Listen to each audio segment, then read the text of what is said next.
소방직 공무원을 준비하는 에듀윌 학생 여러분 반갑습니다. 임진석 한국사 강사입니다.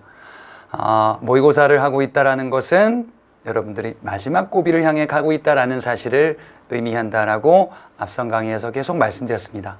마지막 지금 고비를 넘기시고 여러분이 원하는 합격의 그 목표에 다다르는 상상을 하면서 설레는 마음으로 오늘도 20문제를 보도록 하겠습니다. 1번부터 보도록 하죠. 7회 모의고사입니다. 자, 다음 대시된 사건 이전에 고조선에서 있었던 사실로 가장 옳은 것을 골라보자. 고조선에 있었던 사건들을 시기순으로 나열해서 구분하는 이런 문제가 되겠죠. 지금 보니까 고조선에 지금 이런 일이 있었대요. 조선 후 준이 분수를 모르고 왕을 칭하다가 연에서 망명한 위만의 공격을 받아 나라를 빼앗기자. 자, 그러면 준이라는 사람이 왕을 칭해가지고 막 이렇게 날뛰고 있었대요. 뭐 기록에 따르면 이 기록 표현을 빌자면 그래서 이러고 있었는데 연에서 위만이라는 사람의 공격을 받아서 빼앗겼대. 그러면 이 고조선은 위만의 그 위만이 집권하는 이런 모습으로 바뀌었구나. 따라서 지금 이는 뭐라고 볼 수 있냐? 위만조선의 시작이다라고 볼 수 있어요. 위만이 집권한 이전과 이후 요것을 구분하는 문제가 되겠지요. 사료를 보고 요것이 위만 집권이다라고 보시면 되겠고요. 그 다음에 또 하나, 이 위만은 이전에 위만이 고조선에 이미 들어왔어요. 요 전에 고조선이 들어와서 준왕에게 투항을 하면서 자신을 고조선에서 정착하게끔 해달라고 했었는데 그래서 이제 고조선에 들어왔었는데 이 위만은 오랑캐 복장을 하고 있었다. 오랑캐의 복장을 하고 있었다라는 것은 흰옷과 상투 이런 것을 의미하죠. 그래서 위만이 망명을 했구나. 그리고 망명한 이후에 고조선의 왕이 돼서 이런 쿠데타를 일으켰구나. 쿠데타를 일으켜서 이제 왕이 됐다 그 얘기죠. 자, 그러면 이거 전이다라고 하면 위만조선 이전 얘기하는 거예요. 일본에 보니까 한무제가 고조선을 침입하였다. 한이 침략한 거는 위만조선 이후에 이 위만조선이 세력이 커지면서 한과 중국의 한나라와 충돌해 있었던 그 사건을 의미하죠. 그래서 위만조선 이후다. 이번에 고조선의 중심지가 이동하였다. 요거는 위만조선 이전에 고조선은 연과 대립했었고 이후에는 한과 대립했었다. 그 내용이지. 그래서 연과 대립하는 과정에서 고조선의 중심지가 이동하였다. 여러분 저는 지난 모의고사에서 푸셨던 내용에 그런 내용이 있죠. 연의 장수 진계 침입을 받았다. 그래서 이동을 한 거예요. 3번 고조선이 서파를 살해하였다. 고조선이 서파를 살해하였다라는 거는 한과 군사적인 충돌이 벌어지는 직접적인 배경이에요. 고조선이 한과 대립했다. 왜? 고조선 세력이 커지면서 중개무역을 했거든. 이 중개무역하는 과정에서 한나라와 대립하거든요. 그 과정에서 한의 서파가 고조선에 파견됐다 살해되거든. 그래서 전쟁이 벌어진다. 그래서 위만조선 이후입니다. 4번에 준왕이 한반도 남부로 망명하였다. 요거는 이후가 되겠죠. 쫓겨나갔으니까. 그래서 답은 1번, 2번이 되겠습니다. 자, 2번 문제 보도록 합시다. 기억, 니은, 나라에 대한 설명으로 옳은 것을 골라보자. 자, 버풍왕이 나왔어요. 신라 얘기죠. 신라 얘기인데 신라 버풍왕, 이건 6세기인데 신라 버풍왕 때 기억의 왕이 사신 보내서 그러면은 기억은 신라가 아니에요. 혼인을 청했대. 가만히 있자. 혼인 동맹을 맺었네. 그러면은 그거 아니니까 뭐 백제와 신라의 혼인 동맹 아니니까 아니지. 백제와 신라가 혼인 동맹을 맺었었던 거는 5세기 때 백제 동성왕과 신라 소지마립간 당시예요. 근데 지금 여기 왕이 소지마립간이 아니잖아. 버풍왕이잖아요. 그럼 버풍왕 때 가만히 있자. 버풍왕 때 결혼 동맹, 혼인 동맹을 맺었었던 국가가 있었나? 있었지. 그게 뭐냐? 대가야예요. 대가야. 대가야와 혼인 동맹을 맺어요. 자, 신라 버풍왕 때는 가야의 그 세력이 격변하는 시기예요. 6세기 때. 물론 이후에 지등왕 때 완전히 다 망할 건데 대가야는 신라와 동맹을 강화하고 금관가야는 신라에게 그냥 투항합니다. 그래서 니은은 뭐냐면은 금관가예요. 항복했다 왕이. 김구해라는 왕이 마지막 왕이기도 하다. 이건 뭐 참고로만 보셔도 되겠다. 기억은 그래서 대가야, 니은은 금간가야입니다. 버풍왕, 신라 버풍왕 때의 일로도 보셔야 되고 요 두 가지를 당시 국가를 구별을 당연히 해주셔야 되겠다. 대가야와 금간가야. 자, 그러면 1번 보자. 기억, 대가야인데요. 6세기 한강역을 일시적으로 차지하였다. 6세기 한강역을 일시적으로 차지했다. 상실했었던 국가는 백제죠. 가야가 뭔데 한강역을 차지해? 가야는 한강역을 차지한 적이 없습니다. 이번에 대표적으로 고령동, 고령 지산동 고분이 있다. 대가야의 지역이 고령 지방이지요. 고령의 지산동 고분이 대표적이고, 금간가야 같은 경우에는 김해의 대성동 고분이 대표적이죠. 그렇게 나누어 살펴볼 수 있겠죠. 3번 고구려 장수왕의 공격을 받아 쇠퇴하였다. 금간가야 같은 경우에는 고구려 장수왕이 아니고요. 예, 광개토 대왕의 공격을 받죠. 왜? 신라 뇌물마리간 당시에 왜군이 침략하고 신라에 침략한 왜군이 광개토 대왕 원군의 공격을 받아 금간가야로 피신했다가 금간가야가 폭탄을 맞네. 그래서 지금 3번은 광개토 대왕으로 바꿔주셔야 되는 내용이죠. 신라 뇌물마리간 당시 광개토 대왕의 원군 파병과 관련 있는 내용. 4번 백제에게 칠지도를 전해받았다. 백제에게 칠지도를 전해받은 국가는 다름 아닌 왜죠. 이건 근초고왕 시기 때. 예, 그래서 일본에 있죠. 지금 이거는. 자, 그래서 답을 2번으로 고를 수 있겠네요. 3번 문제로 넘어가 보겠습니다. 다음 사건을 순서대로 바르게 나열한 것을 골라보자. 자, 지금 보니까 예. 이 사건들이 지금 쭉 보니까 삼국시대 때 있었던 일들이죠. 예. 그 내용들을 골라주시면 되는데, 기억해 보니까요. 옥저를 복속하고 요동지방으로 진출하였다라고 되어 있어요. 옥저를 복속하고 요동지방으로 진출하였다. 옥저 복속, 옥저를 복속한다라는 거는 고구려 태조왕 시기 때예요. 예. 2세기 태조왕 시기 때에 해당한다. 뭐 대략 2세기라고 보시면 돼요.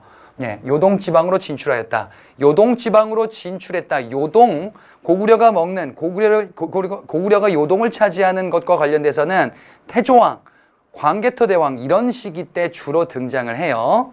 근데 옥저복속이 있으니까 이거는 태조왕이다. 이렇게 보시면 되겠고, 니은에 도읍을 옮기고 선비족을 토벌하였다라고 되어 있는데요. 뒤에 선비족 토벌은 좀 마이너한 주제고요. 도읍을 옮겼다. 고구려의 도읍을 옮겼다라고 하면은 일단 떠오르는 게 장수왕 때 정책일 겁니다. 장수왕 때 남하 정책으로서 평양으로 천도한 얘기가 있죠. 근데 그거 말고 도읍을 졸본에서 국내성으로 옮긴 얘기가 있거든요. 니은의 내용은 그 내용이에요. 유리왕 때, 예, 태조왕 이전에 있었던 일입니다. 태조왕 이전에 태조왕은 고구려의 주몽이 아니잖아요. 그 이전에 주몽이 나라를 세우고 그 다음에 유리왕 때 국내성으로 천도하게 된다. 그리고 쭉 가다가 나중에 장수왕 때 평양으로 천도하게 되죠. 장수왕 때 선비족 토벌 얘기가 없으니까 이거는 유리왕 때 해당하는 내용입니다. 디귿. 위나라 장군 관구범의 침략을 받아 환도성이 함락되었다. 환도성은 당시 국내성, 국내성의 외성이다라고 보시면 돼요. 도읍지예요. 관구검의 침략을 받았다라는 것은 당시 고구려 3세기 동천왕 시기 때 해당합니다. 고구려 3세기 동천왕 시기 때 중국 위나라의 침략을 받아서 환도성이 함락되고 왕이 동해안으로 피신가는 사태가 벌어지게 되거든요. 예, 요거는 약간은 좀 마이너한 포인트들입니다. 리을. 전진과 수교하고 순도의 불상과 불경이 전래되었다. 전진과 수교했다. 그래서 불교를 수용했다. 고구려가. 이는 고구려 소수림왕 때 해당한다라는 것을 알고 계실 겁니다. 예. 미음에 서한평을 점령하고 낭랑을 축출하였다. 이거는 미천왕 시기 때 해당하죠. 자, 그러면 이렇게 돼요. 지금 고구려의 주요 왕이다라고 하면은 저는 두 문자로 이렇게 얘기하는데 태고동, 미고소, 광장문. 태고동을 뱉었어요. 어디 넓은 광장 문 앞에서 애가 고동을 먹다가 뱉었어요. 지나가던 사람이 고소하려다가 고소하지 않았어요. 여기 어디야? 광장 문 앞이요. 예, 그래서 고동, 미고소, 광장문. 순서다. 태조왕, 고국천왕, 동천왕, 미천왕, 고국원왕, 소수림왕, 광개토대왕, 장수왕, 문자왕 이렇게 되거든요. 지금 태조왕 이전에 누가 있냐면은 유리왕이 있어요. 이 유리왕이 지금 이 문제의 니은이고요. 그 다음에 기역의 옥저복속 요동진출 이게 태조왕에 해당하는 내용이고요. 위나라 장군 관구검의 침략을 받았다. 요거는 동천왕 시기 때 해당하는 내용이에요. 그 다음에 리을의 전진과 수교하고 순도에 의해서 불교 불상이 전해졌다. 소수림왕 때 해당하는 내용입니다. 그 다음에 서안평을 점령하고 낭랑을 축출했다. 이건 한사군을 소멸시켰다. 그 얘기죠. 요거는 미천왕 시기 때 해당한다. 주로 고구려 문제에서는 이 앞에 왕들이 잘 출제가 되지는 않아요. 주로 이제 요 뒤에 있는 내용들, 왕들이 주로 이제 출제가 되는데, 약간 허를 찌른다라고 하면은 이렇게 나올 수가 있다라고 파악을 하시고, 요 문제는 약간 여러분들이 풀기에 난해할 수도 있는 문제입니다. 하지만 삼국의 역사를 정리를 잘 한다면은 여러분들이 충분히 대처할 수 있을 것이다. 예, 그래서 답을 골라주실 수가 있겠죠. 니은 디귿, 니은 기역 디귿 미음 리을, 니은 기역 디귿 미음 리을. 예, 이렇게 답이 되겠습니다. 4번 문제로 넘어가 보겠습니다. 통일신라 지식인들의 활동에 대한 설명으로 옳은 것을 골라 보겠습니다. 자, 통일신라 시기 때 지금 신라 중대 때 사람도 있고 신라 하대 때 사람도 있습니다. 일단 사람 먼저 보시면요, 김대문, 설총, 원효 신라 중대 때 사람들이지요. 김대문과 설총은 유학자로 공부하셨을 겁니다. 원효는 승려죠. 그 다음에 디귿의 최치원은 신라 말, 신라 하대 때 활약했었던 유학자, 육두품 출신이다. 이 중에 육두품 출신이 니은, 디귿, 리을이 되겠죠. 설총이 원효의 아들이죠. 최치원, 육두품 출신, 김대문은 진골이에요. 자, 그러면 이 인물에 대해서 해당되는 내용들 문화편에서 여러분들이 공부하셨을 내용입니다. 김대문, 화랑세기, 한산기 등을 지어서 저술해서 신라 문화를 주체적으로 인식하였다. 이거 말고 고승전도 있어요. 우리 화랑의 일대기, 우리나라 한산주에 대한 기록, 우리나라 승려들에 대한 기록, 고승전. 그래서 우리나라 신라 당시 문화를 우리 것에 관심을 갖는 이런 주체적인 문화인식이 강했었던 사람이 김대문이다. 알아두셔야 되는 포인트입니다. 신라 중대의 대표적인 유학자 진골이다. 자, 니은의 설총, 신문왕에게 화왕계를 지어 올렸다. 여기까지 맞아요. 설총이 화왕계, 화왕계는 꽃의 세계에 빗대서 왕에게 정적 조언을 하는 글이죠. 그래서 뭐 장미꽃, 모란꽃 이런 것이 나오는 사료가 있을 겁니다. 왕에게 조언을 하는데 꽃의 세계 왕에 비유해서 이야기를 했었던 이 글이 화왕계죠. 설총입니다. 답 서린기서와 같은 글을 남겼다. 서린기에게 답하는 외교 문서거든요. 이는 강수의 글이에요. 그래서 여러분들 신라 중대 때 김대문, 설총, 강수 이런 사람들 봤을 거야. 강수는 외교 문서를 잘 지은 문장가로 알려져 있지요. 이 강수는 답 서린기서와 같은 외교 문서를 작성하는데 능했었던 육두품 신라 중대 때 관리입니다. 뒤에가 틀렸어요. 디귿, 최치원, 도당 유학생 출신으로서 제왕연대력 같은 저술을 남겼다. 맞습니다. 제왕연대력. 도당 유학생은 당으로 유학 가서 빈공과 과거 시험에 응시했었던 이런 사람들이 도당 유학생이죠. 최치원은 당에 유학해서 빈공과 수석으로 합격하고 활동했던 사람. 제왕연대력과 같은 글, 그 다음에 최치원의 대표 저서는 또 개원필경이 있고요. 그 다음에 황소의 난을 토벌하고자 했었던 글인 황소경문도 대표적인 글이죠. 다 알아두셔야 되는 내용. 리을의 원효, 오교중 법성종을 정립하였으며 금강산맥경론 화엄일승 법계도와 같은 저술을 남겼다.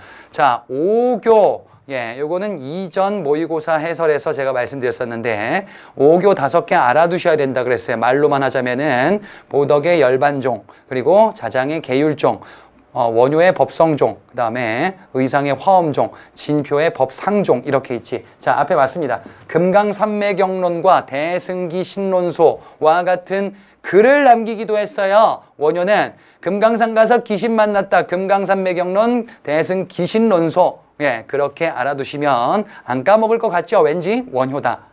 화엄일승법계도는 화엄사상을 정립하고 화엄종을 창립한 의상의 글입니다. 예. 그래서 뒤에 내용이 틀렸어요. 신라, 통일신라 시기 때 인물의 활약들을 구분해서 파악하셔야 되겠습니다. 예, 5번 문제로 넘어가 보겠습니다. 다음 왕실 가계도가 등장하는 시기의 사실에 대한 설명으로 옳지 않은 것을 골라보자. 자, 이 시기가 언제인지를 파악하려고 봤더니 무슨 뭐 어떤 가계도가 나왔어요. 이제 뭐 왕들이 막 이렇게 있어요. 어디서 많이 보던 사람이 어딘가 있을 텐데 바로 이제 뭐 이자겸 이렇게 돼 있습니다. 경원이씨 일파 이자겸 이들이 외척으로 군림하면서 이제 매우 막강한 권력을 행사하고 있었던 당시 고려 중기구나라는 것을 파악할 수 있고, 그리고 이 이자겸은 이렇게 자신의 딸을 외척으로 이제 혼인 관계를 왕실과 맺으면서 인종 시기 때 근데 왕이 돼야겠다라며 이자겸의 난을 일으켰었던 그 사람이죠. 자, 그러면 이 시기는 고려 중기구나라는 것을 파악하고 넘어가겠습니다. 그리고 이 시기 때의 지배층은 바로 문벌 귀족이죠. 자, 그러면 고려 중기 문벌 귀족 시기 때 있었던 사실이 아닌 것을 골라보자 봤더니 막 사회, 경제, 막 문화, 막 이것저것 막 나왔어요. 1번. 문헌공도를 비롯한 사학 시비도가 성행하였다. 고려 중기 문벌 귀족들이 자신들의 이제 그 학문적인 역량, 유교, 이를 확산시켜야겠다. 그래서 각종 사교육, 사학 이런 것을 만들게 되고요. 대표적인 사람이 이제 최충이 있죠. 최충이 문헌공도, 이것을 이제 뭐 구제학당이라고도 하죠. 자, 이러한 사학 시비도가 융성하는 것이 바로 이제 고려 중기다라고 볼 수 있고, 그에 대한 고려 정부의 대책으로서는 관학을 장려해야겠다라는 생각들을 이제 하게 되고 정책으로 나오게 되죠. 예종 때 만들었었던 칠제, 양현고 이런 것이 대표적이다. 그래서 1번 맞습니다. 2번 비추세계 순청자가 전성기를 맞이하였다. 예, 고려 도자기 순서는 어떻게 되느냐? 순청자, 그냥 청자라고도 하죠. 그랬던 고려의 청자가 이제 상감청자로 바뀌게 되네요. 화려한 무늬가 이제 새겨져 있는 이런 상감청자. 상감청자는 등장했었던 시기는 무신집권 요 즈음으로 보시면 됩니다. 무신집권이 바로 여기 나오는 문벌귀족 시대 이후 고려 후기니까 그 전에는 순청자겠다라고 보시면 되겠고, 그 다음에 이제 뒤에 원간석기로 접어들 때 이때는 도자기가 분청사기 이렇게 변화하게 된다. 그래서 2번 맞습니다. 3번 일반 백성들도 유교적 규범에 따라서 혼례와 장례, 제사를 치르기 시작하였다라고 돼 있어요. 일반 백성들도 이러한 상장 제례를 유교식으로 유교적 규범에 따라서 일반 백성들도 했대. 이건 고려 정부가 어느 정도 도입하고 싶었었던 모습인데요. 조선시대 가서야 이러한 모습이 이제 꽃을 피우게 될 겁니다. 조선 중기 살인들의 노력에 의해서 일반 백성들에게도 이런 유교적 가치관이 확산되는 모습이 나오게 되고, 그 전에는 여전히 이전에 있었던 모습들, 그 이전이 뭐냐? 상장제례는 불교식으로, 아니면은 민간 토착신앙에 따라서 그렇게 하는 모습이 당시 고려시대 때예요. 그래서 3번은 조선 중기 이후에 등장하는 모습입니다. 4번 전식과 토지지급 기준이 현직관리로 한정되었다. 예, 전식과의 토지지급 기준. 그럼 전식과는 어떤 전식과냐 이거죠. 예, 전식과는 3개가 있어요. 시정, 개정, 경정전식과 이렇게 존재합니다. 그 중에서 현직관리로 한정됐다. 그러면은 이제 뭐냐? 이 전식과가 전현직관리였었다가 그 전까지 시정과 개정전식과는 전현직관리를 대상으로, 그랬다가 경정전식과 때 전직관리의 지급이 빠지고 현직관리에게만.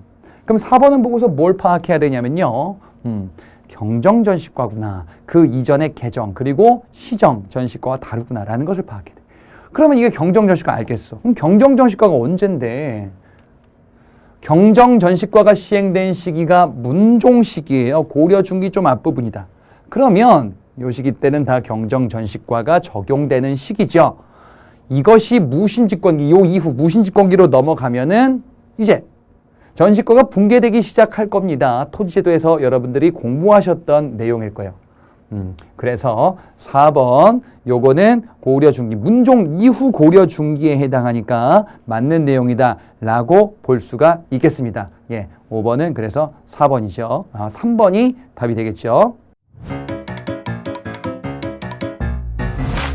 에듀윌 유료 회원만의 특별한 서비스.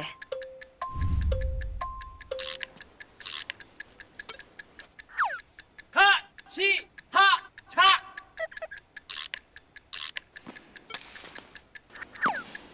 하치하차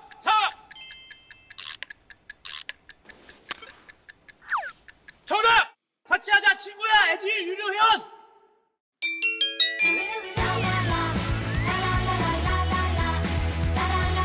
친구 소개하고 현금 받는 혜택. 오직 에듀윌 유료 회원에게만. 에듀윌. 6번 문제로 넘어가 보도록 하겠습니다. 가라에 대해서 옳게 설명한 것을 보기에서 모두 고른 것을 골라보자 라고 되어 있습니다. 자, 옳게 설명한 것을 골라보자. 보니까요, 고려는 개국 초부터 민전에 공개념을 부여하여 수조권의 수학의 일부분을 전조로 수취하였다. 민전이라는 개념이 등장을 했어요. 자, 이 민전이라는 개념이다. 민전은 소유권이 명시된 그런 소유권이 명시된 토지를 민전이다 이렇게 이야기를 하죠. 그래서 이 민전 같은 경우에는 소유권이 명시됐기 때문에 매매, 상속, 증여, 처분이 모두 가능합니다. 나의 수취권의 일부를 관직자에게 양도하였다. 수취권의 일부를 관직자에게 양도하였다. 그러면은 수조권을 의미하죠. 조세를 취할 수 있는 권리의 일부를 양도했다라는 의미니까요. 자, 그리고 다에 보니까 관품의 고하에 맞춰 차등을 두는 합리적인 토지 분급 제도가 마련되었다라고 되어 있습니다. 관품의 고하에 맞춰 차등을 둔다. 그래서 이는 전시과에서 관품을 기준으로 토지를 분급한다라는 사실을 의미를 해요. 근데 앞에 보니까 경종이라고 나와 있죠. 경종이니까 시정전시과 고려 초기에 해당되는 내용입니다. 라에 관직자들에게는 과에 따라 전지와 시지가 지급되었다. 이건 전시과를 의미하죠. 전지는 농토, 시지는 임야를 의미합니다. 자, 그래서 옳은 것을 골라보시면 가에 사적 소유권이 보장되어 매매가 가능하였다. 민전의 개념이 바로 이런 거거든요. 사유지를 의미하는 것이죠. 나의 관료 직역에 대한 대가로 지급되었다라고 되어 있습니다. 관료의 직역에 대한 대가로 지급되었다. 관료 직역. 관료가 일한 대가로서 지급하는 게 바로 지금 수조지를 의미하는 것이요. 일한 대가로 지급을 한다. 그죠? 직역에 대한 대가로 수조권의 일부를 토지로 지급하네요. 수조지. 그에 대한 경제 개념이에요. 다에 토지에 대한 소유권이 아니고 수조권을 지급한 거지. 네 땅을 주는 게 아니라 수취권을 주는 거죠. 그게 수조지란 말이에요. 그래서 지금 이렇게 주는 게 수조권 주는 제도다라는 것이죠. 전시과라는 것이 바로 소유권을 주는 게 아니니까요. 라의 과전은 경기지방에 한정하여 지급하였다. 지금 이거 전시과죠. 경종 때 시정전시과, 전시과 얘기하는데 전시과는 전국 토지를 대상으로 지급을 합니다. 자, 그래서 옳은 것은 가와 나가 되겠습니다. 7번입니다. 밑줄 친 기역, 리을에 대한 설명으로 옳은 것을 골라보겠습니다. 고려시대에 대해서 묻고 있어요. 자, 고려시대에 중국의 법률을 적용했대. 그러면은 이제 이 시기에 적용됐었던 법, 체제는 어떠한가? 중국의 법률을 적용했어요. 자, 고려시대 때에는 고려가 만든 법전이 없어요. 고려가 만든 법전이 따로 존재하지 않습니다. 따라서 중국의 법률을 가져다가 쓰는 게 일반적인 형법 얘기고, 그렇지 않은 민사 문제는 조선도 뒤에 마찬가지에 그냥 막 관습하던 대로 옛날 관습법에 따라 처결할 겁니다. 자, 그러면 기역에 중국의 법률을 적용했다. 그런데 이게 뭐냐 이거죠. 기역에 보니까 주로 당률에 근거하였다라고 되어 있습니다. 고려시대 때는 당률이라는 중국의 법을 가져다가 쓸 거고요. 조선시대 때는 조선의 법전이 있기는 해요. 그게 바로 뭐야? 경국대전이라는 법전을 조선시대 때 성종 때 완성 반포하죠. 그런데 이 조선시대 때에도 이게 뭔가 좀 부족하다라고 하면은 중국의 법전을 가져올 겁니다. 고려든 조선이든 중국의 법전을 가져다가 쓸 건데 고려는 당률이고요. 조선은 대명률이라는 중국의 법전. 자, 그래서 1번 맞네요. 그 다음에 니은에 보니까 귀양형을 받은 자가 부모가 상을 당했을 때는 어쩌게 저쩌고. 귀양형이라는 단서가 났어요. 2번 보기에 보니까요. 조선시대에는 존재하지 않았다. 이거 왠지 어디서 본 것 같아. 이거 고려 얘기하면서 막 그래. 고려 때는 있었고 조선은 없었는데 그거 있었어요. 이름과 귀양형. 맞는 것 같아. 이렇게 하면 이제 틀리는 거지. 고려에는 있었고 조선에는 존재하지 않았었던 형벌이 있어요. 그게 뭔데요? 귀향형이에요. 양 말고. 귀양형은 유배를 보내는 거고 귀향형은 중앙정부 밖으로 이주하도록 이렇게 형벌을 내리는 지배층 대상 형벌이에요. 자, 조선시대 때 있었던 고려와 같은 건데요. 그거 뭐냐면요. 이거예요. 이쪽에 태, 장, 도, 유, 사. 예, 요 5개예요. 태형, 장형, 도형, 유형, 사형이다. 그 중에서 유배 보내는 귀양형. 이거는 고려, 조선 둘 다 해당합니다. 다만 귀향형이라는 게 고려에만 존재했었어요. 자, 3번에 5개의 형벌. 이게 바로 좀 아까 봤었던 태장도유사예요. 궁형이 포함되어 있었다? 궁형은 이건 뭐 막 생식기를 막 절단하는 이런 굉장히 좀 끔찍한 형벌인데 이 궁형은 없잖아요. 태장도유사에 존재하지 않는 겁니다. 그래서 포함되어 있지 않다. 리을에 관습법에 따라 처리하는 경우가 있었다라고 돼 있어요. 그래, 일상생활과 관련된 문제는 해당되지 않았다. 아니지. 관습법으로 처리하는 거는 일상생활 문제, 민사 문제예요. 반면에 형벌 같은 경우에는 바로 중국의 당률을 가져다가 쓰더라. 자, 그래서 1번이 맞고요. 2번, 3번, 4번. 그러니까 잘못된 서술. 이렇게 우리가 파악해 볼 수가 있겠죠. 예. 밑줄친 왕 재위 기간에 있었던 사실로 옳은 것을 골라보자. 자, 지금 이 글은 조금은 여러분들이 보기에 이게 뭘까 고민하는 내용이에요. 근데 이 왕 자체가 너무 중요합니다, 사실. 자, 왕은 중국의 36명의 승려를 파견해서 법안종을 배우도록 했대. 또한 재관과 의통을 파견하여 천태학에 대한 관심을 보였다. 이 왕이 누구냐면은 여러분들이 그토록 많이 봤었던 광종이에요. 고려시대 때 초기에 왕권 강화를 꾀했었던 그 광종이죠. 자, 이 광종 때에는 여러분이 맨날 봤었던 주제 있어요. 그게 뭐냐면은 쓸 필요도 없어. 왕권 강화를 위해서 노비안건법과 그 전에 과거제도와 노비안건법이 먼저죠. 노비안건법과 과거제도 이런 제도를 시행을 하고요.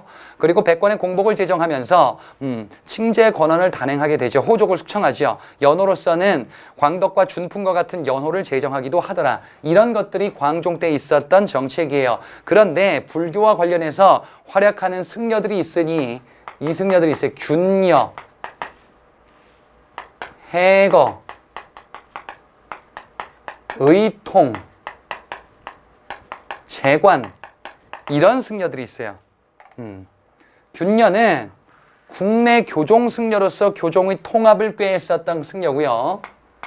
해거는 선종 승려로서 그냥 알아만 두시면 됩니다. 법안종이라는 종파와도 관련이 있어요. 뭐 서류 지금 이 글에서도 등장을 했는데요.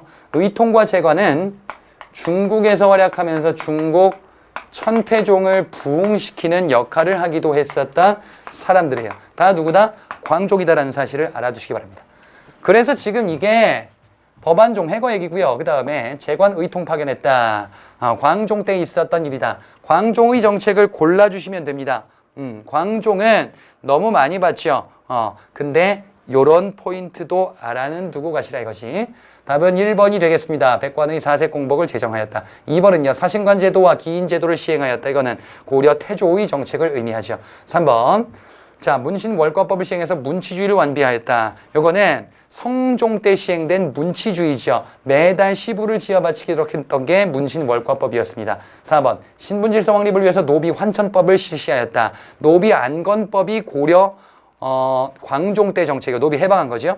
이를 다시 노비로 돌리는, 해방된 노비를 다시 노비로 바꾸는 이런 정책이 노비 환천법. 이거는 최승로가 많이 비판을 했었잖아요. 성종 때 광종의 정책을. 그래서 시행된 반대 정책이다라고 보시면 돼요. 예, 그래서 3번과 4번은 성종에 해당하고요. 2번은 태조, 1번이 정답이 되겠습니다. 9번 문제로 넘어가 보겠습니다. 가나 주장에 대한 설명으로 옳은 것을 골라보자. 가에 보니까요.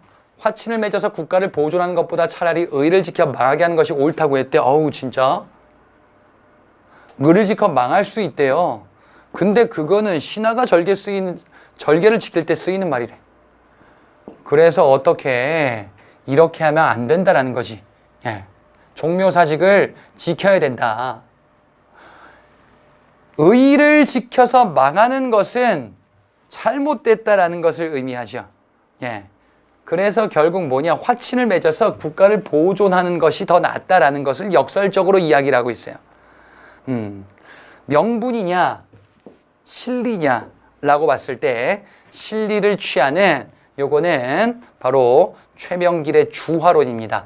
우리가 명분과 실리에 대해서 고민을 하고 있을 때잖아요. 왜? 병자호란 당시. 병자호란 벌어지기 직전에 우리는 청의 군신관계 요구를 수용할 건지 말 건지에 대해서 고민을 많이 했었습니다. 그때 있었던 바로 모습이 되겠습니다.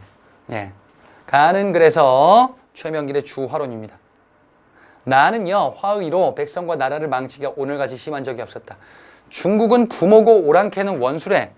그럼 중국을 우리는 따라야 된대. 여기서 중국은 당시 청이 아니고 명이겠죠. 여진족이 세운 청이 아니라 원래 중화의 국가였었던 명을 의미하겠지. 명을 우리는 쫓아야 된다는 거예요. 의리를 갚아야 된다는 거예요.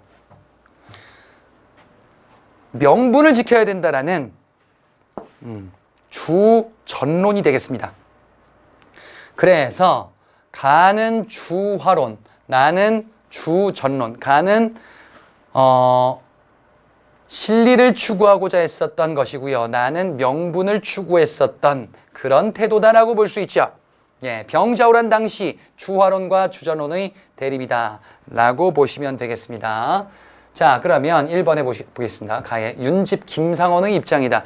윤집과 김상원은 대표적인 주전론자입니다. 가의 주화론자는 최명길이에요.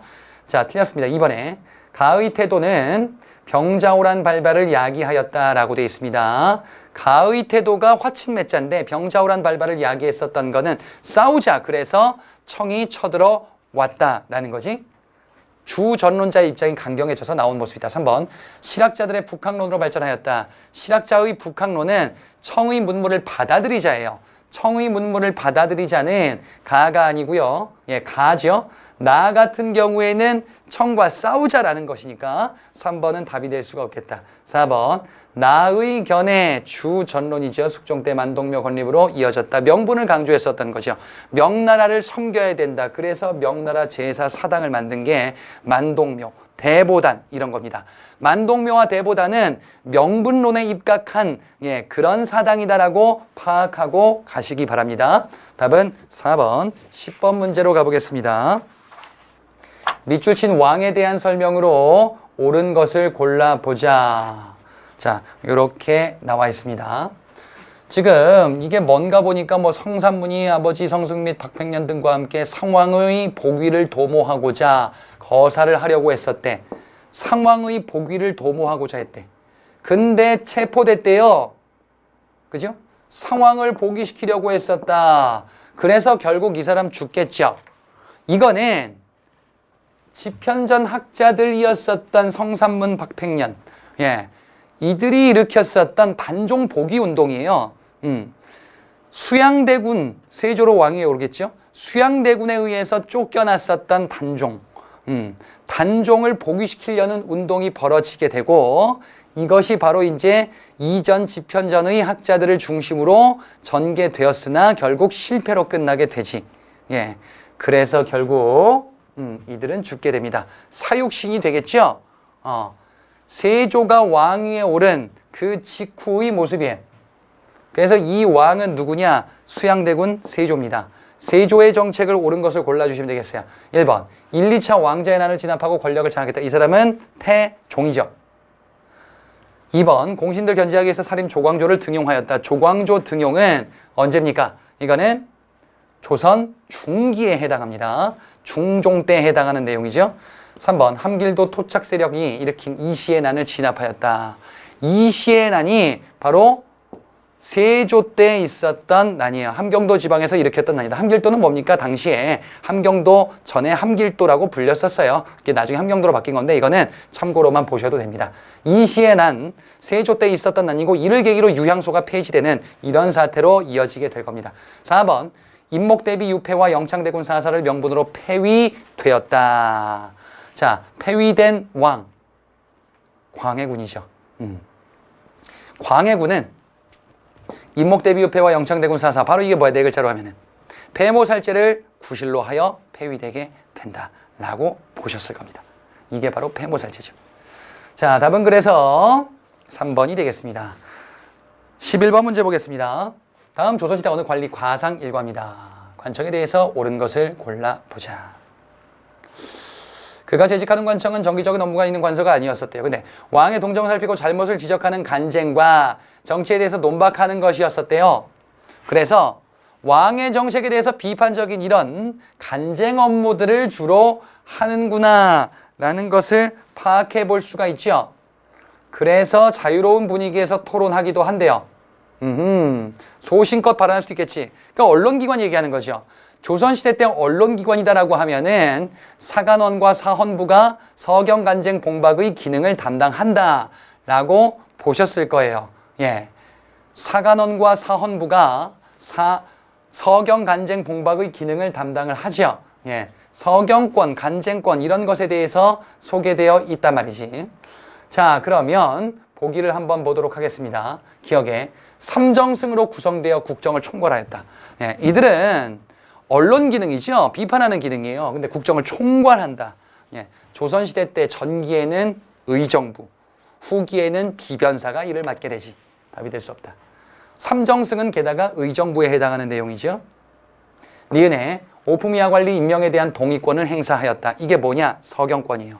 이걸 보고 서경권임을 파악할 수 있어야 됩니다.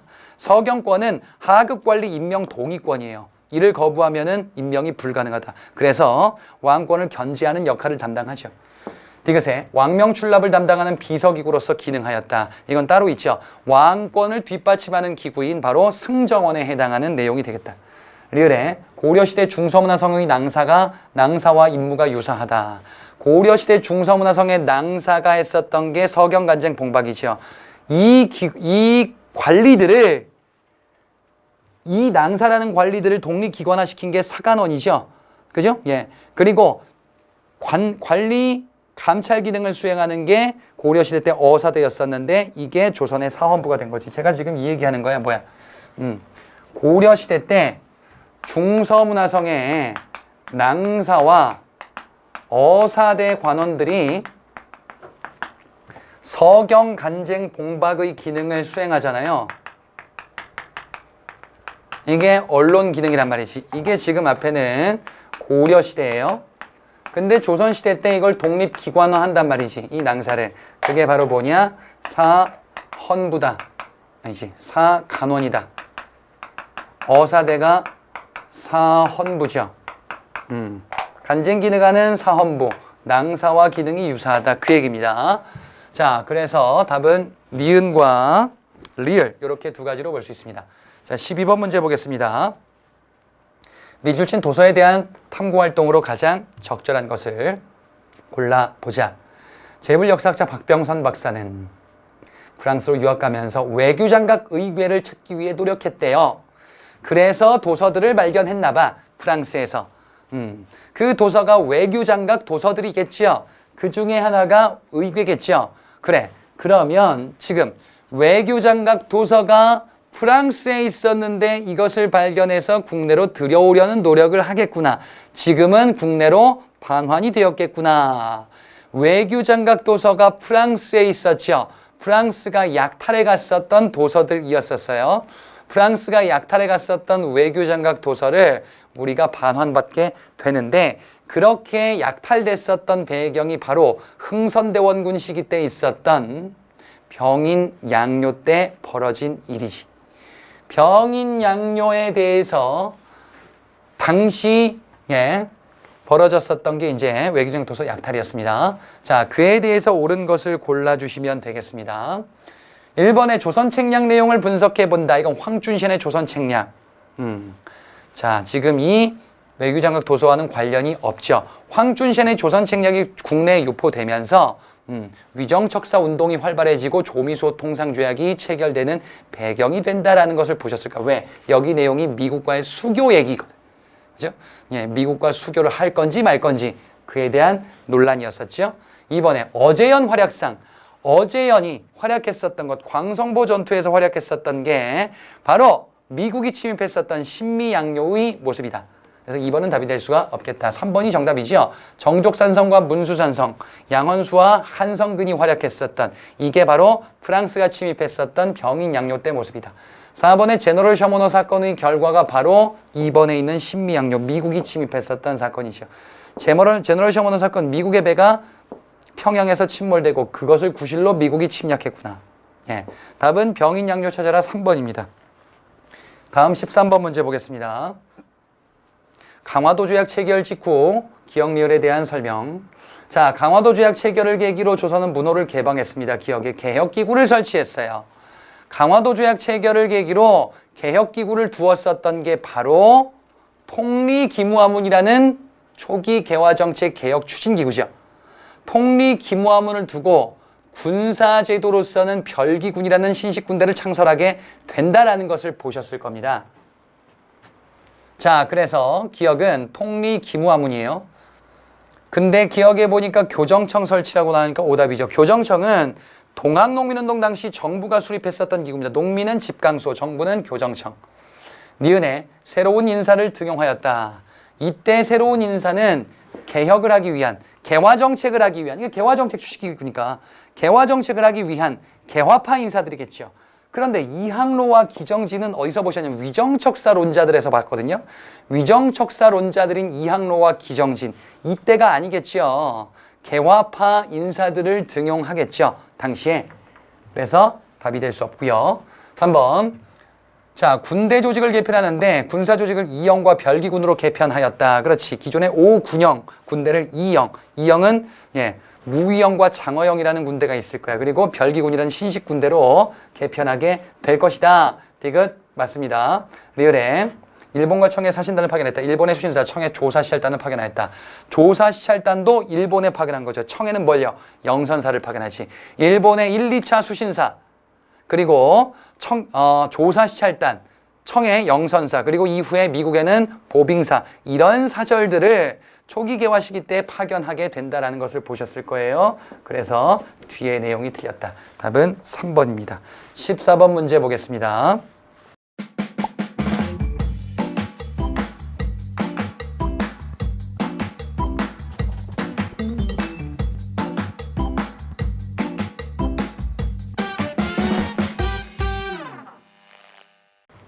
다음 관련된 민족운동에 대한 설명으로 옳은 것을 골라보자. 이 운동이 무엇일까요? 쭉 보니까 종로 3가에서 지금 벌어졌어요. 서울에서 벌어졌나 봐. 학생들이 지금 주도하고 있어요. 중앙고보생 3, 40명이 이렇게 돼 있습니다.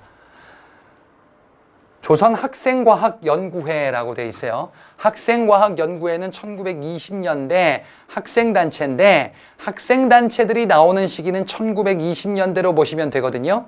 자, 그런데 지금 1920년대 만세 시위가 벌어지고 있다는 것을 볼 수 있죠. 일단 1920년대 만세 운동은 두 가지가 있습니다.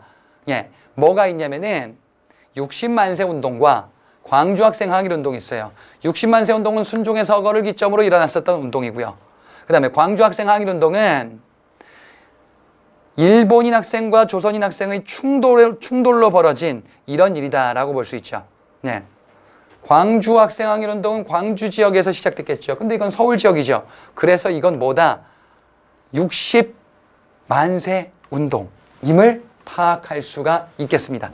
1920년대 해당되는 60만세 운동입니다. 20년대 뭐 보고 알 수 있는 거예요? 학생들이 주도했기 때문에. 둘 다 학생들 주도예요. 그리고 조선학생과학연구회라는 단서가 1920년대 학생단체구나라는 것을 보고 파악을 하는 문제입니다. 1번 보시면 민중대회로 확대시키려는 움직임이 있었다. 자, 이 운동을 민중대회로 크게 열자라는 이런 움직임은 신간회와 관련이 있어요. 신간회가 이 운동을 크게 민중대회로 격상하려고 했었지. 그 이 운동은 60만세 운동이 아니고 광주학생학일운동이죠. 광주학생학일운동 신간회가 활약했었던 그 내용과 관련이 있습니다. 이번에 전개고정 제한리 학살 사건이 발생하였다. 요거는 3.1운동에 해당하는 내용이죠. 예, 1910년대 말 3.1운동. 자, 3번에 순종인산위를 기하여 만세시로 시작되었다. 이게 60만세 운동. 4번에 일제가 허용하는 범위 내에서 자치권을 획득하자라는 운동을 벌였다. 이건 자치론이죠. 자치론은 이런 운동을 벌일 이유가 없죠. 만세 시위를 왜 해요? 일제 지배에 협조하자라는 거니까. 자치론이 타협적 민족주의잖아. 일제 지배에 타협하자. 근데 이런 것과는 관련이 없더라. 자, 이 60만세 운동의 결과 무슨 일이 벌어져요? 민족주의와 사회주의에 연대하자라는 민족유일당 운동이 벌어지게 되겠죠. 원인은 3번, 직접적인 계기였다. 답은 3번입니다. 15번 문제 보겠습니다. 다음 글에 선언이 발표된 역사적 배경으로 옳은 것을 골라보자. 신인일치로 중외 협응하야. 한성에서 의를 일으킨 30여일 만에 어쩌고 저쩌고 광복하고 그래 임시의정원 결의로 임시현장을 선포하노라. 임시의정원은 대한민국 임시정부의 의회를 지칭해요. 아, 그래. 3.1운동 일으키고 나서 이제 대한민국 임시정부를 출범한다. 그 얘기구나. 왜? 이게 단서잖아요. 임시의정원 결의로 선포한다. 그러니까 대한민국 임시정부 선포 얘기예요. 대한민국 임시정부 헌법이에요. 대한민국 임시정부 선언이 발표된 배경. 어쩌다가 대한민국 임시정부가 나왔니? 그 배경을 골라라 라는 겁니다. 자, 그 배경은 바로 3.1운동이죠. 3.1운동 이후 결과 대한민국 임시정부가 출범하게 된다. 근데 왜요? 3.1운동은 자발적 시위로 전국에서 산발적으로 쭉 일어났어요. 그리고 그 이전까지는 독립운동이 조직이 많았는데 좀 파편화되어 있었어. 이거를 한데 모아야 되겠구나. 독립운동을 좀 조직적으로 해야 되겠구나. 라는 필요성을 느끼게 되고 통합하게 된다 이거예요. 그래서 2번의 답이 있는 거죠. 조직적이고 체계적인 독립운동을 지도할 조직의 필요성을 느끼게 되었다. 3.1운동, 그의 결과로서 대한민국 임시정부가 만들어졌다는 겁니다. 1번은 왜 틀립니까? 자, 3.1운동 대한민국 임시정부 1910년대 말에 벌어진 건데 1번은 중일전쟁이 일으켜 이건 30년대 후반이죠. 3번 자치운동에 반대하는 비타협적 민족주의 세력의 사회주의 세력과 연합을 모색하였다. 이건 1920년대 후반에 신간회의 활동이죠. 비타협적 민족주의와 사회주의 세력의 연대로서 우리가 만들자. 그래서 국내에 만들었던 바로 신간회에 해당합니다. 4번 만주로 돌아온 독립군이 독립전쟁을 효율적으로 수행하기 위해 통합운동을 전개하였다. 가만히 있죠. 이거는 1920년대 만주 지역에 있었던 일인데 만주로 돌아왔어? 어디 갔다가 돌아왔나 봐. 그래서 통합하재. 만주 지역에 있었던 이게 뭐냐면은 삼부통합운동이죠. 자유시 참변 이후에 만주로 돌아왔는데 3부를 결성했죠. 독립군이. 근데 미스야 협정으로 타격을 받죠. 그래서 통합하자 20년대 후반에 3부 통합운동에 해당합니다. 그래서 결과적으로 20년대 후반에 참의부, 정의부, 신민부가 통합하여 혁신의회와 국민부로 통합된다라는 내용을 20년대 만주 지역에서 보셨을 겁니다. 답은 그래서 2번. 다음 문제 16번 문제입니다. 다음 시대를 시대순으로 적절하게 나열해보자. 자, 한번 보겠습니다. 이거 만주 지역에 있었던 일들이 있고 국내 일도 있네요. 기억에 소련 내에서 독립군들의 무장 해제를 요구하는 적색군으로부터 공격을 받아 큰 피해를 입었다. 예, 요거는 만주 지역에서 있었던 독립군들의 모습이죠. 1920년대 초에 자유시 참변이에요. 이거는 소련 내에서 요구한 적색군 공격을 받았다. 자유시에서 벌어진 일이잖아요. 21년 자유시에서 벌어진 자유시 참변입니다. 그래서 독립군이 아까 말씀드렸던 것처럼 돌아온 거죠. 그래서 3부를 결성한 거지. 참의부, 정의부, 신민부를 결성한 거지. 자, 니은은요. 양세봉의 조선혁명군은 중국 의원군과 연합해서 영릉과 전투에 승리하였다. 요거는 30년대 초에 양세봉의 조선혁명군, 바로 만주에서 벌어진 중국 군대와의 연합인 한중연합작전이죠. 30년대 초에요. 디귿. 대한민국 임시정부가 독립운동의 새로운 방향을 모색하기 위해 국민대표회의를 개최하였다. 국민대표회의. 요거는 1920년대 전반부예요. 예, 요건 23년입니다. 이 국민대표회의가 창조파와 개조파가 갈등을 벌였었던 그 국민대표회의를 의미하지. 그런데 기역과 디귿 둘 다 20년대 앞부분인데 기역이 좀 더 앞섭니다. 리을. 한국인 학생과 일본인 학생의 충돌을 계기로 광주 학생운동이 발생하였다. 이건 20년대 말이죠. 신간에 활동하는 시기. 신간에는 20년대 후반에서 30년대 초까지 있었는데 그 시기 때 광주 학생항일운동이 벌어지고 신간회가 아까 보기에서 봤는데 뭐 민중대회로 열려고 시도했었지. 하지만 실패로 끝나게 되었다. 20년대 말 29년에 해당합니다. 기억이 제일 처음, 그 다음에 디귿, 그리고 니은 30, 아니지. 기억이 제일 처음, 니은이 그 다음 20년대 전반부입니다. 20년대 말 리을, 30년대 초 니은. 이렇게 골라줄 수 있습니다. 17번 문제로 넘어가 보겠습니다. 개항 이후 경제 상황을 순서대로 나열해보자 라고 되어 있어요. 자, 기억 보겠습니다. 일본 상인들이 개항장 주변에서 거리주 무역을 전개하였다. 일본 상인이 개항장 주변에서, 그럼 개항이 된 이후겠죠. 거리주 무역을 전개하였다. 개항장 주변에서, 개항장 주변에서 이제 이런 무역이 이루어지게 된다라는 것이고, 이는 개항 직후의 모습이에요. 개항장 주변에서만 하겠죠. 개항장 안에서만 하겠죠. 심리 제한 규정이 있으니까. 그런 무역이 깨지는 거는 내지 통상권이 확대되면서예요. 자, 처음에는 개항장 주변에서 제한 무역을 하다가 청이 조청상민 수용 무역장정을 체결하면서 내륙 지역의 상인들로 청이 진출할 수 있게 되고 일본 상인들도 진출하게 될 겁니다. 그러면 이런 개항장 주변에서의 무역은 청상인이 진출하기 전까지의 무역이구나 라고 보시면 되겠어요. 니은에 양화진에서 상행을 할 수 있게 됐다. 이게 내지 통상권의 시작이에요. 그러니까 기역 다음에 니은이죠. 제한 무역하다가 이렇게 되고 일본 상인들도 하게 될 거예요, 이제. 이게 지금 그래서 조청상민 수륙 무역장전 1880년대 전반부의 이모군란 결과구나 라고 보시면 돼. 디귿에 대한제국이 근본융합해제를 시행하고자 하였다. 대한제국이 경제정책을 하는 겁니다.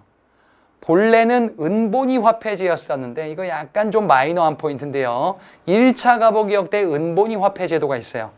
이것을 대한제국 시기 때는 근본위로 바꾸려고 했었어.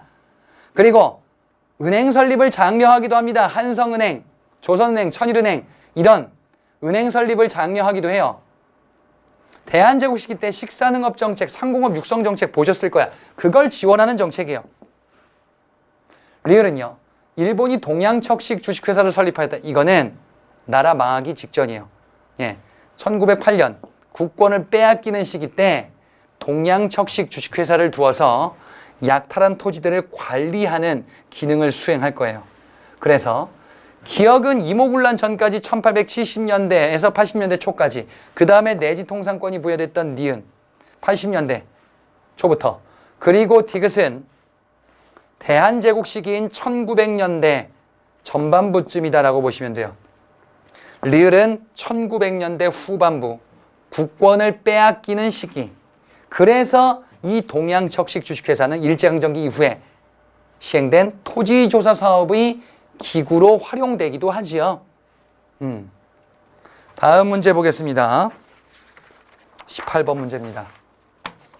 밑줄친 위원회에 대한 설명으로 가장 옳은 것을 골라보자. 자, 본 위원회의 목적이 무엇인가 보니까 토지개혁에 있어서 몰수, 유조건 몰수, 농민에게 무상으로 분여, 토지개혁을 주장하고 있어요. 근데 토지개혁이 유조건 몰수와 무상 분여가 있어요. 가만히 있자. 우리가 농지개혁에서 봤었던 거는 이거였었는데 농지개혁법에서는 유상 매입, 유상 분배였었어요. 농지를 분배하는 방식이죠. 근데 이거는 북한의 토지개혁법에 영향을 받았다라고 봤었거든. 북한의 토지개혁법은 무상몰수, 무상분배예요. 토지를 무상으로 몰수하여 무상으로 분배하는 이런 방식의 토지 분배 정책을 시행한다라는 것이요. 자, 그 중에 지금 유조건 몰수와 무상 분여가 있거든요. 유조건 몰수가 조건 주고서 몰수하니까 유상 매입이에요. 무상 분여. 그러니까 지금 자, 대한민국 정부는 우익 중심이고 북한은 좌익들이 참여했죠. 요 두 가지가 섞여 있네. 그렇게 보시면 돼요. 물론 시기적으로 이게 좀 앞서긴 하는데요. 자, 4번에 친일파 민족 관여권을 처리할 조례합작위원회를 입법기구에 제안한대. 자, 지금 이 두 가지 핵심 내용이 있거든요. 토지 분배 얘기와 친일 세력 처단 이 얘기가 있어요. 예, 요 두 가지를 중요한 과제로 두는 위원회가 있으니 그게 바로 뭐냐? 좌우합작위원회. 좌우합작 7원칙에 해당합니다. 좌우합작 7원칙은 핵심 내용이 요 두 개예요. 일단은 자, 좌익과 우익이 힘을 합쳐서 뭘 하자라는 거예요. 토지 분배 이 과제를 실현하자. 그 다음에 또 뭐야? 친일파를 청산하자. 그 다음에 또 더 중요한 게 이거야. 뭐 좌우가 힘을 합해서 모스크바 3상회의 결정을 지지하며 미소공동위원회 속개를 요청한다. 즉 통일정부 수립을 지향하기 위해서 그 전에 연합국들이 했었던 조치들 제발 좀 제대로 하자라는 주장을 한단 말이에요. 좌우합작 7원칙의 내용 알아두셔야 됩니다.